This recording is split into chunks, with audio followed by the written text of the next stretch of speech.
Debagoieneko eragile eta herritarrak ahalegin eta ekimen ezberdinak bultzatzen hasita gaude. Mundu mailan bizi dugun larrialdi klimatikoaren aurrean, gure eskualdearen garapen eredu jasangarri baterantz eraldatzeko. Energia kopuru altuak erabiltzen ditugu egungo gure bizimoduan, eta lurrak dauzkan mugen gainetik bizi gara. Erabakiak hartzen hasi behar dugu. Erabiltzen dugun energia kopurua murriztu, erregai fosilak gutxitu, energia berriztagarria hedatu. Hartzen ditugun erabakiek gure eskualdearen etorkizuna eta gure bizimodua baldintzatuko dituzte.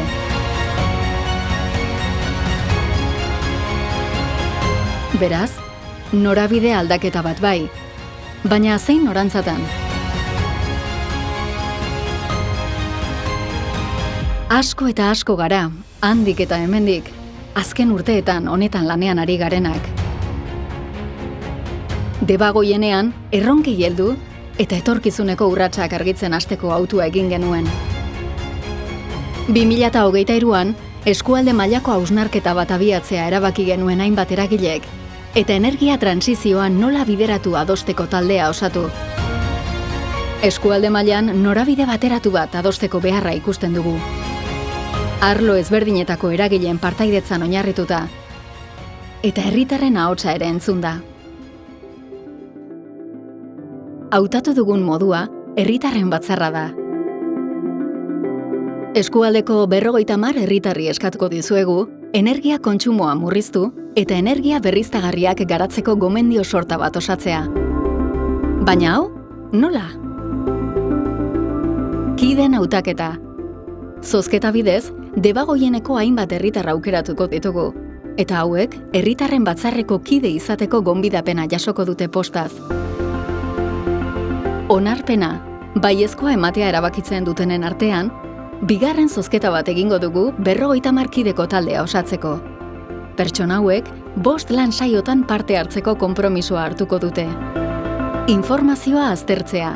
Herritarren batzarra osatzen duten kideek informazioa jasoko dute hainbat adituren eskutik gaian kokatu eta galderari erantzuteko behar duten ezagutza biltzeko.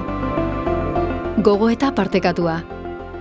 Behin afera eta har litezken norabide posibleak ondo ulertu ondoren, herritarren batzarreko kideek gogoeta egiten hasi beharko dute. Gomendioak egin eta aurkeztea.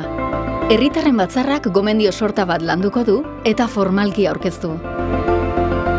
Erantzun formala. Eskualdeko arlo ezberdinetako 18 eragilek konpromiso hartu dugu herritarrengantik jasoko ditugun gomendioi bide emateko. Horretarako, hauek elkarrekin sakon aztertu eta horiei erantzuteko soluzioak adostasunetik eraikitzeko prozesua egingo dugu. Imaginatu debagoiena osoa energia transizioaren afera norabide berean lantzen. Ederra, ez da? Argitzen. Energia transizioaren norabidea adosten.